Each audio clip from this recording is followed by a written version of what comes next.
Para mí lo primero es agradecer esta oportunidad, esta invitación de Juan Carlos para participar en esta conversación, en este diálogo.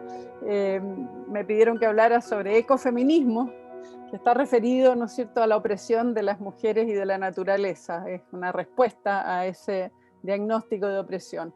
Pero tenemos que partir, por supuesto, para hablar por el feminismo, porque yo no sé si todos entre los que están asistiendo y escuchando saben, digamos. Por feminismo entendemos o visualizamos un conjunto de teorías sociales y prácticas políticas de crítica a las relaciones sociales pasadas y presentes de opresión, de negación y subordinación de las mujeres. Cada vez que hablamos de feminismo estamos hablando de esa situación. Es también una filosofía, no solo una teoría social, una filosofía, y para sectores muy importantes una ética. Es una manera, ¿no es cierto?, de relacionarse con las personas, una manera de vivir. Ahora bien, como movimiento social, porque surge como del movimiento social todas estas teorías, se inicia a fines del siglo XVIII, no se llamaba feminismo, por supuesto. Sus orígenes están en el movimiento colectivo Mujeres de los albores de la Revolución Francesa.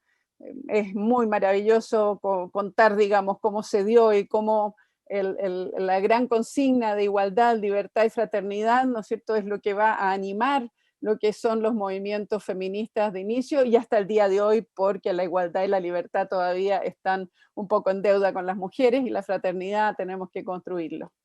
En términos de proceso, es la toma de conciencia de las mujeres como grupo, como colectivo humano, de esta opresión, de esta dominación, de que han sido objeto, digamos, en la sociedad. Y como movimiento social es la lucha por conseguir la igualdad completa, en lo económico, en lo social, en lo cultural, o por la emancipación de las mujeres, la emancipación de esta subordinación.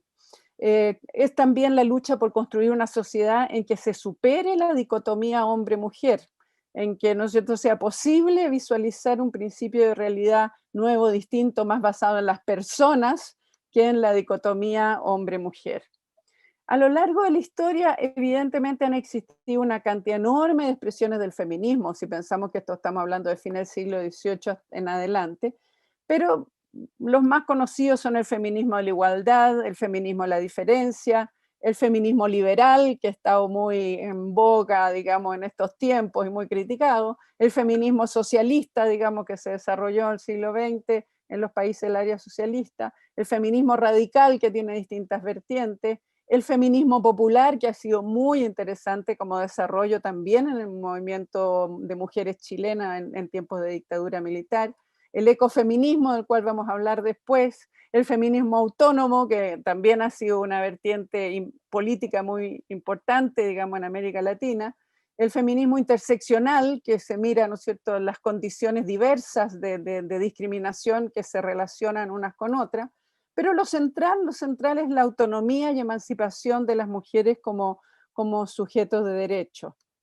Ahora bien, en lo central, ¿cuál es el diagnóstico del feminismo? ¿No es cierto? Es que vivimos en unas sociedades patriarcales que tienen una definición rígida de lo que es femenino y lo que es masculino, que han ligado las mujeres a la naturaleza y los hombres a la cultura, que reconocen y establecen una división sexual del trabajo, separando lo productivo de lo reproductivo, es decir, las mujeres por tener útero estamos, ¿no es cierto?, especializadas y dedicadas casi exclusivamente a los temas de la reproducción, del cuidado, la reproducción biológica, pero también la reproducción social, la reproducción de la vida, las tareas reproductivas, las tareas de cuidado, las tareas domésticas, y vamos a agrandar un muy largo listado de tareas asociadas a lo reproductivo y que se asignan a las mujeres por el hecho de tener útero. A mí siempre me impresiona esto porque cuando uno dice las consecuencias de esto es porque tenemos útero, también la menor valoración, digamos, el menor salario, etcétera. El trabajo productivo, en cambio, es el asociado a lo masculino, ¿no es cierto?, donde está, digamos, todo lo que tiene que ver con la generación de riqueza. Y esto se ha separado en el mundo privado y el mundo público, siendo las mujeres asociadas al mundo privado de la reproducción y los hombres al mundo público, donde además de la producción sucede la política, sucede el arte, sucede la investigación, la creación, todo. El patriarcado capitalista, que es el que conocemos más, ¿no es cierto?, tiene una adicional, que es que reduce la vida al dinero. La vida de hombres y mujeres está al servicio del capital, pero se sustenta en este trabajo reproductivo. No es posible la acumulación del capital sin que exista el trabajo gratuito de las mujeres para reproducir la mano de obra, para que el trabajador, ¿no es cierto?, vaya todos los días al trabajo limpio, con la ropa limpia, bien alimentado. Todo ese trabajo es trabajo gratuito de las mujeres y no se considera en la producción de la riqueza. Está basado en el dominio y en el expolio de la naturaleza. Tiene una lógica dualista, las sociedades patriarcales, jerarquizantes, que inferiorizan, son relaciones de poder donde se inferioriza lo femenino, la esfera de la reproducción, todo lo que tiene que ver con los cuidados, la subsistencia. Este es un esquema donde muestra este dualismo, digamos, que es jerarquizante. Se supone que la cultura es superior a la naturaleza, la razón superior a la naturaleza, lo masculino superior a lo femenino, la mente superior digamos, al cuerpo, el señor en el esclavo. Son relaciones duales que han recorrido la historia, digamos, y nuestra cultura fuertemente. La razón por sobre la emoción, la libertad por sobre la necesidad asociada a la naturaleza. Y así seguimos, por lo humano sobre la naturaleza, lo civilizado sobre lo primitivo, la producción sobre la reproducción, lo público sobre lo privado, el sujeto por sobre el objeto, la heterosexualidad, ¿no es cierto?, por sobre la diversidad y la disidencia sexual, la individualidad, el per ser uno mismo respecto del otro, lo urbano frente a lo rural, el adulto frente al infante. Si ustedes se fijan, tenemos mucha dualidad y todas jerarquizadas, todas, ¿no es cierto?, con un superior y un inferior. El ecofeminismo es una de las maneras, digamos, de enfrentar esta sociedad. Es un término acuñado en Francia por Françoise Daubon en el año 74, en el contexto de las primeras crisis medioambientales y de las reuniones de la época. Es un encuentro entre el feminismo y la ecología. Es una teoría y un movimiento social que sostiene que hay profundos vínculos entre la subordinación de las mujeres y la explotación destructiva de la naturaleza, y que es lo que nos ha llevado, digamos, a este mundo y a la situación actual de crisis ecológica que todos reconocemos. Entonces, está relacionado lo que sucede con las mujeres con lo que sucede con la naturaleza. Expresa la lucha feminista que articula derechos de las mujeres, la revalorización del cuidado, el reconocimiento de nuestra dependencia y la dependencia del ámbito, ¿no es cierto?, medioambiental donde vivimos, la empatía con los demás seres vivos, la apertura al diálogo de las culturas y el sentimiento de sororidad internacional con las defensoras del medio ambiente en los países empobrecidos. Hay muchas defensoras del medio ambiente, muchas mártires, ¿no es cierto?, que podemos mencionar. Conecta así las reivindicaciones emancipatorias del feminismo, ¿no es cierto? Dijimos que el feminismo era la lucha por la emancipación de las mujeres, pero con una nueva propuesta de relación con el mundo natural. Tiene como objetivo alcanzar la justicia para las mujeres y transformar la relación humana con los demás seres vivos y con los ecosistemas. En cierta medida también es una hibridación entre los movimientos feminista, ecologista y pacifista. Hay una dimensión espiritual, digamos, movimientos que tienen una espiritualidad que nacen del ecofeminismo. Es también un pensamiento crítico que permite cuestionar, ¿no es cierto?, qué es lo que sucede actualmente y cómo se puede visualizar un futuro con un horizonte de compasión y de ecojusticia. Para las ecofeministas, el patriarcado condiciona y somete no solo los cuerpos, las mentes y la vida de las mujeres y de los hombres, sino que también ejerce poder por sobre la naturaleza no humana y la somete. La doble opresión de las mujeres y la naturaleza se apoyaría entonces en este patriarcado capitalista con una visión mecanicista del mundo y una cultura de dominación y violencia que es antropocéntrica y androcéntrica. Es decir, centrada el mundo y la naturaleza, todo centrado en el ser humano, y androcéntrica, es decir, centrada en el hombre como modelo y como medida de la humanidad. El ecofeminismo aporta una mirada sobre las necesidades sociales, pero no desde la carencia o de esta visión de los miserables, sino desde el rescate de la cultura del cuidado como una inspiración central para pensar una sociedad sostenible, a través de valores como la reciprocidad, la cooperación, la complementariedad. Las economistas feministas hoy día tienen un fuerte, digamos, asiento en esto. Vamos a mirar muy rápidamente, porque hay ecofeminismos, como todo, hay muchos. El inicial es el clásico, que es el esencialista, que es hoy día muy criticado, ¿no es cierto? Que habla de que la cultura masculina, en el fondo, está obsesionada con el poder y con el control, y ha conducido a la humanidad a la situación, a las guerras suicidas, al envenenamiento de la tierra y el agua, y las mujeres, por el hecho de ser procreadoras, ¿no es cierto?, por el hecho de menstruar y de parir, tendríamos una vinculación especial con la naturaleza y por lo tanto podemos entender mejor lo que son, ¿no es cierto?, las consecuencias de la destrucción de la tierra y tendríamos la capacidad para luchar por la conservación. Y en cierta medida que sería necesario recuperar los valores matriarcales, el hecho por ser mujer. Entonces, dentro del feminismo de la diferencia, ¿no es cierto? Las mujeres somos diferentes y somos esencialmente cercanas a la naturaleza, etcétera, etcétera. Frente a ello, después de ello aparece el ecofeminismo espiritualista de los países empobrecidos. Ahí está la Vandana Shiva, que es una tremenda mujer que ha ganado premios, ¿no es cierto?, que ha desarrollado mucho, donde lo que hay es una crítica al modelo de desarrollo que ha destruido las formas de vida de los pueblos originarios, de los indígenas, de los campesinos en nuestros países. Aboga por una justicia ambiental y por condiciones de vida, por la biodiversidad, entendiendo la biodiversidad como un fenómeno, un sinónimo de la supervivencia. Está contra la privatización de las tierras, contra el extractivismo, contra la deforestación, busca formas de desarrollo alternativo al occidental y valora los conocimientos de todas las culturas tradicionales. O sea, es un ecofeminismo que tenemos fuertemente en América Latina desde hace bastante tiempo.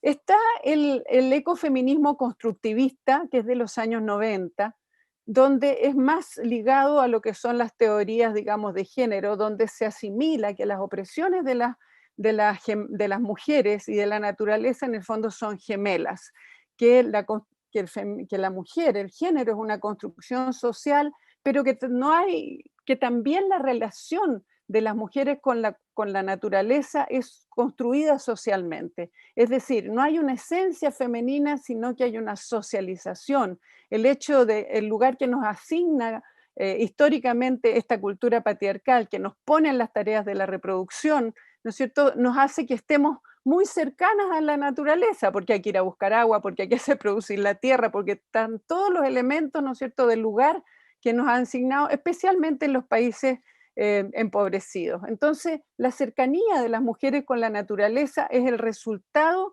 de que hemos compartido la opresión. Así como se oprime, ¿no es cierto?, a las mujeres, se ha oprimido la naturaleza, se la ha expoliado. Este ecofeminismo, ¿no es cierto?, subraya lo que se llama, ¿no es cierto?, lo interseccional, digamos, que existen conexiones entre clase, entre raza, género, etnia, y, ¿no es cierto?, ve cómo se conectan con la dominación de la naturaleza. Y su propuesta es deconstruir el patriarcado capitalista en todas sus manifestaciones, hacerse cargo que tiene consecuencias en la generación de la pobreza, en las desigualdades, en todo lo que conocemos cuando miramos la situación de crisis actual, que es medioambiental, pero también de desigualdades y de pobreza. Y insiste, ¿no es cierto?, que tanto hombres como mujeres somos naturaleza y somos cultura, que esta distinción de que las mujeres somos naturaleza y los hombres cultura es falsa. Hay otro ecofeminismo que es importante, que es interesante, que es el ecofeminismo queer, que también es una variante de este ecofeminismo constructivista y lo que busca es deconstruir o cuestionar la comprensión de la sexualidad como algo, digamos, como está como ligada a la naturaleza en forma heteronormativa, o sea que solo existe la heteronorma y que en el fondo el patriarcado lo que hace es naturalizar la heterosexualidad y con una cantidad de condiciones de consecuencias sociales, de marginación, de discriminación, etcétera, etcétera, para determinados grupos, y que lo que hay que hacer más bien es, ¿no es cierto?, pensar que la liberación de las mujeres, de todas nuestras versiones de ser mujer, está ligada a la liberación de la naturaleza, a la liberación erótica y de las sexualidades, de la diversidad y de la disidencia sexual. Finalmente tenemos un ecofeminismo animalista, vegano o antiespecista. Esto es lo más reciente, ¿no es cierto? Es antiguo porque el animalismo, o sea, en el sentido de la protección de los animales, está muy antiguo en los movimientos de mujeres de comienzo del siglo XX. Sin embargo, ¿no es cierto? Tenemos los movimientos crecientes de fortalecimiento de lucha por los derechos de los animales, que empatiza con los animales, denuncia la explotación, y conecta la explotación, ¿no es cierto?, a los animales con la explotación de las mujeres. Habla, en el fondo, hace un paralelo entre lo que sería el sexismo y el especismo. Esto de sentirnos una especie superior, digamos, a la especie humana, superior a las demás especies, que sería tan grave como el sexismo, ¿no es cierto?, de atribuir jerarquías y valorar de distinta manera a mujeres y hombres y con división sexual rígida del trabajo.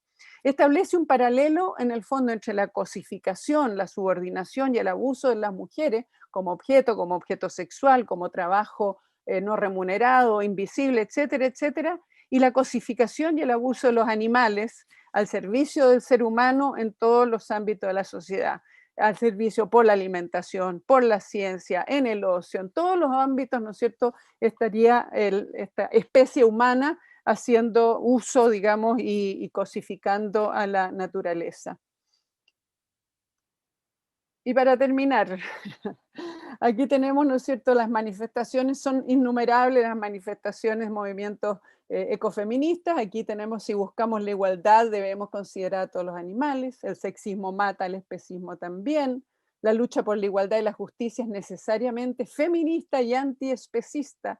Resultan casi insólitos los términos, pero los vamos cada vez conociendo más, ¿no es cierto? Bueno, y ustedes ven ahí. Pero aquí tengo un esquema que es muy interesante, que en el fondo la pirámide de las economías patriarcales capitalistas, que es como la explicación que está en el fondo, cómo la economía capitalista, que es patriarcal, tiene aquí arriba lo que es la economía visible, ¿cierto? Que tiene contrato laboral, ¿no es cierto? Que se mide en el PIB, en el Producto Interno Bruto. Después tenemos un tremendo sector informal, tenemos el trabajo infantil, donde está la economía invisible, que no se considera o se considera muy parcialmente, digamos, sector informal sí, pero el trabajo no remunerado no se considera en el Producto Interno Bruto, es sin contrato. Está el trabajo campesino y de subsistencia, que no se desarrolla, que no se trabaja, no llega al mercado. Los trabajos de cuidado de las mujeres, como decíamos antes, que no están en, todo lo demás está fuera del PIB. Lo que es, ¿no es cierto?, el aporte, en este caso a nivel mundial, de las ex colonias, de cómo están, ¿cierto?, aportando desde los distintos lados al desarrollo del capitalismo, y finalmente la naturaleza. Entonces, tenemos que aquí arriba, en la cúspide, manda el capital, mandan los dueños del capital, pero apoyados en esta tremenda, ¿no es cierto?, bases cada vez más amplias de quiénes son los que realmente producen. Hasta aquí llegaría mi presentación, espero no haberme pasado el tiempo mayormente.